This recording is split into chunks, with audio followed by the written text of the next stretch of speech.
lemon chicken. You want to take your chicken breast and slice it in half. Place it in your bag, or you can use saran wrap to do this next step. Take your meat tenderizer and just pound it. If you don't have a meat tenderizer, you can use a cup, something heavy that can even out the chicken breast for you. You notice when you cook chicken, you get the chicken breast that's a little bit thicker, and then it goes thin. We want to flatten it, not completely, but just enough so that it cooks evenly.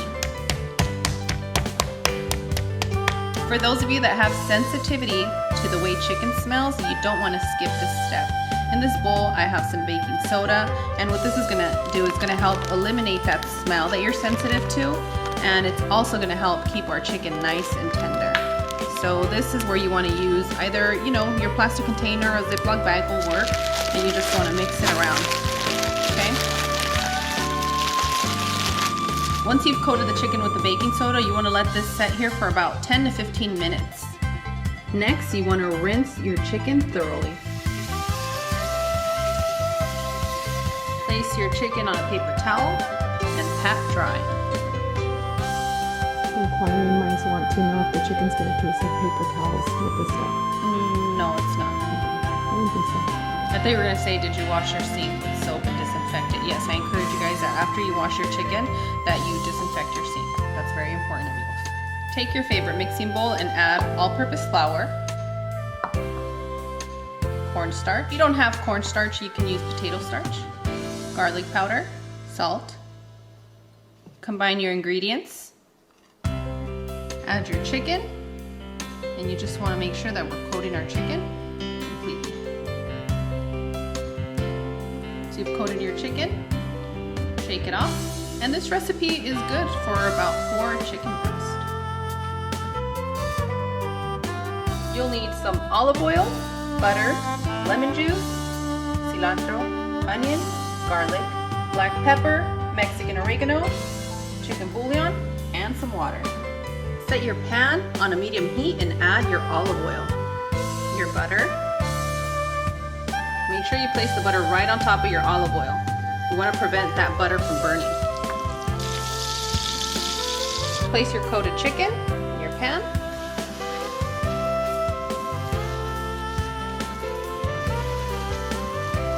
Make sure not to crowd your pan with your chicken. We're going to continue to cook on each side for 3 minutes.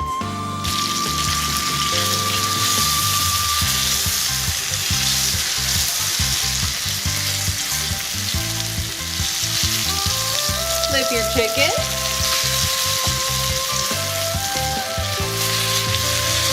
And continue to cook for another 3 to 4 minutes.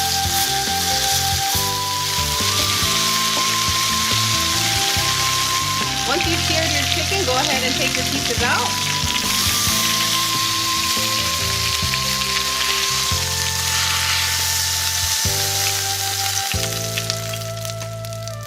And set them to the side. Once you've seared your chicken, you're going to add your onions.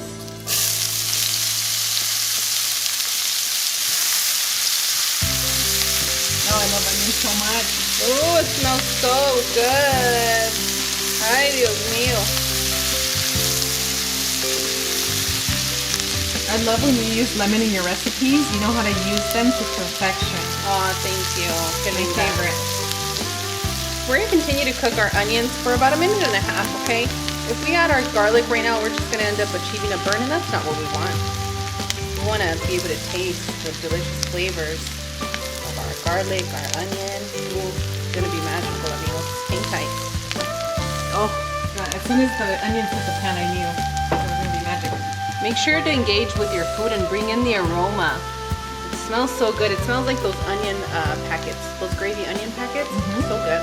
After about 1.5 minutes, you want to add your garlic. And continue to cook for another 20 to 30 seconds. Just here, stirring it up. Practice your dance moves. Yep. We'll shake here. We'll shake there. It just keeps getting better. I'm going to start carrying bread in a holster belt. Right? And just take out my baguette and dip it in your sausage. Like those treat packs? Yes. Oh my gosh, you're out of control. After about 20 to 30 seconds, you want to add your water. Add your chicken bouillon, your black pepper,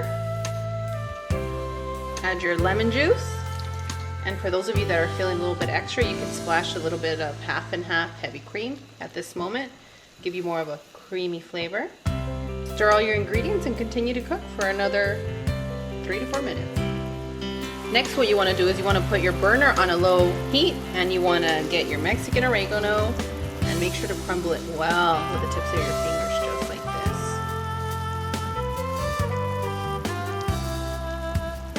Sprinkle it in. For those of you that are feeling extra, you want to add your sliced lemon. And you just want to cook this for another 45 seconds to a minute. After about 45 seconds to a minute, you can start adding your chicken pieces.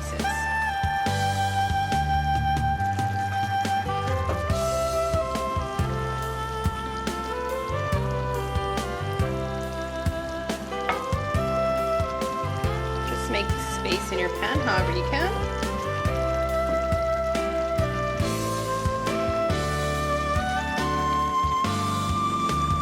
And I'm just going to continue to cook on a low temperature for another 2 minutes.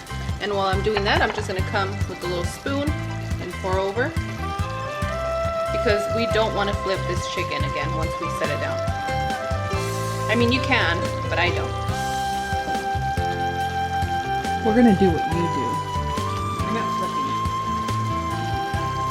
No flipping chicken today. We're not gonna flip anything today. And for those of you that flip birds to de-stress, more power to you. Not the Bees Club. Junior, you guys are not allowed to do that. Get a juice box. That looks so beautiful. Thank you, thank you. And after about 2 minutes, you want to sprinkle in some cilantro. If you don't have cilantro, you can use some parsley. You can use some green onion. You can make it comfortable for your home, amigos. I love sprinkle, so I'm taking my time sprinkling this in. You guys can just toss it in all at once. But I love all the romance today. oh, thanks. Turn your burner off, and boom, done, amigos. We are ready to taste this delicious lemon chicken.